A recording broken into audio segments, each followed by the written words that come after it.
തിരുനാമത്തിന് മഹത്വം ഉണ്ടായിരിക്കട്ടെ. ബഹുമാന്യരായ അധ്യാപകരെ, സ്നേഹം നിറഞ്ഞ മാതാപിതാക്കളെ, സുഹൃത്തുക്കളെ, ഏവർക്കും വീണ്ടും വരുമെന്ന് അരുളി ചെയ്തവനായ യേശു ക്രിസ്തുവിന്റെ നാമത്തിൽ എൻ്റെ സ്നേഹവന്ദനം അറിയിക്കട്ടെ.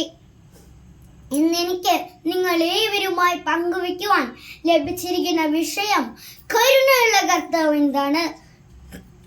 എന്താണ് കരുണ? കരുണ എന്നാൽ അർഹിക്കാത്ത സ്നേഹം അല്ലെങ്കിൽ അർഹിക്കാത്ത നീതി നൽകുക എന്നതാണ്.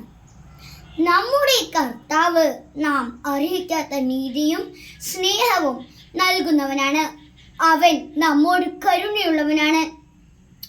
കർത്താവിന്റെ കാരുണ്യം വിളിച്ചോതുന്ന അനേകം സംഭവങ്ങൾ വിശുദ്ധ വേദ പുസ്തകത്തിൽ നമുക്ക് ദർശിക്കാൻ സാധിക്കും. മുടിയനായ പുത്രനോടും ചുങ്കക്കാരനായ സക്കായിയോടും മഗ്ദലക്കാരി മറിയത്തിനോടും നീനവയിലെ ജനതയോടും നമ്മുടെ കർത്താവ് കാണിച്ച കാരുണ്യം ഏറെ സ്തുത്യർഹമാണ്. വിശുദ്ധ ലൂക്കോസ് 6:38 ഇങ്ങനെ എഴുതിയിരിക്കുന്നു: ആകയാൽ നിങ്ങളുടെ പിതാവ് കാരുണ്യവാനായിരിക്കുന്നത് പോലെ തന്നെ നിങ്ങളും കരുണയുള്ളവരായിരിക്കണം. ഈ വാക്യത്തിന്റെ സാരാംശം എന്തെന്നാൽ നമ്മുടെ കർത്താവ് നമ്മോട് ക്ഷമിക്കുകയും നമ്മെ സ്നേഹിക്കുകയും ചെയ്യുന്ന പോലെ നാമും അപ്രകാരം മറ്റുള്ളവരോട് ചെയ്യണമെന്നാണ്. എന്നാൽ നമ്മുടെ ജീവിതത്തിൽ നാം കരുണയുള്ളവരാണോ?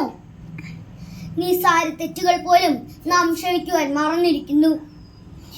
മതപീഡനങ്ങളും യുദ്ധവും മാത്രമല്ല, മനുഷ്യന്റെ കരുണയറ്റ പ്രവർത്തനങ്ങളും ഇന്ന് നിത്യേന വാർത്തകളിൽ ഇടം നേടിയിരിക്കുന്നു. ഇവിടെയാണ് കർത്താവിന്റെ കാരുണ്യം പ്രസക്തി ആർജിക്കുന്നത്. വിലാപങ്ങൾ 3:2 യേശു കർത്താവ് നമ്മെ ഓർമ്മിപ്പിക്കുന്നു. കർത്താവിന്റെ അചഞ്ചല സ്നേഹം അവസാനിക്കുന്നില്ല. അവന്റെ കരുണയ്ക്ക് അന്തമില്ല. അനന്തമായ അവന്റെ കരുണയ്ക്ക് വേണ്ടിയാണ് നാം എല്ലാവരും കർത്താവെ ഞങ്ങളോട് കരുണ ചെയ്യണമേ എന്നർത്ഥമുള്ള കുറിയേലൈസോൻ വിശുദ്ധ കുർബാനയിലുടനീളം ചൊല്ലുന്നത്. ക്രിസ്തുവിന്റെ മക്കളെന്ന നിലയിൽ കർത്താവിന്റെ കാരുണ്യത്തെ കുറിച്ച് നാം ബോധവാന്മാരായിരിക്കണം. നമ്മുടെ ജീവിതം തന്നെ അവൻ തന്ന കരുണയാണെന്ന് കർത്താവിന്റെ ക്രൂശ് മരണം സാക്ഷ്യപ്പെടുത്തുന്നു. കർത്താവിന്റെ കാരുണ്യം തിരിച്ചറിയുന്നതിലൂടെ അവന്റെ കരുണയ്ക്ക് അർഹനാകാൻ, അതേ കരുണ മറ്റുള്ളവരിലേക്ക് ചൊരിയാനും നാം ഏവർക്കും സാധിക്കട്ടെ. ജയ് ക്രൈസ്റ്റ്.